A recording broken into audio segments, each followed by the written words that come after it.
বিসমিল্লাহির রহমানির রহিম। আজকে আমি ফুলকপি দিয়ে মাছ রান্না করব। ফুলকপি আর মাছগুলা ভেজে নিয়েছি। এখন পেঁয়াজগুলা লালচে কালার করে নিলাম। এখন দিয়ে দিব সামান্য পরিমাপে পানি।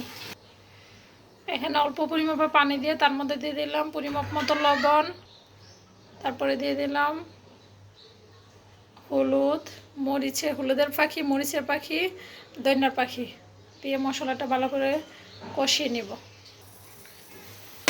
এই যে মশলাটা ভালো করে কষিয়ে নিয়েছি। তারপরে দিয়ে দিলাম মাছ আর ফুলকপি, তার সঙ্গে দিয়ে দেব কয়েকটা কাঁচা মরিচ। এখন ভালোভাবে মশলার সঙ্গে ফুলকপি আর মাছ ভালোভাবে মিশিয়ে নেব।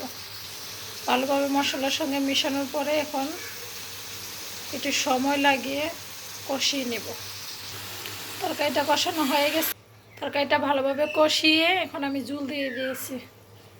এখন 4টা বলক ওঠার পরে ফুলকপি সিদ্ধ হওয়ার পরে আমি তরকারিটি নামিয়ে নেব ধনিয়া পাতা দিয়ে। এই যে এখন আমার ফুলকপি রান্না করা শেষ। এই যে হয়ে গেছে।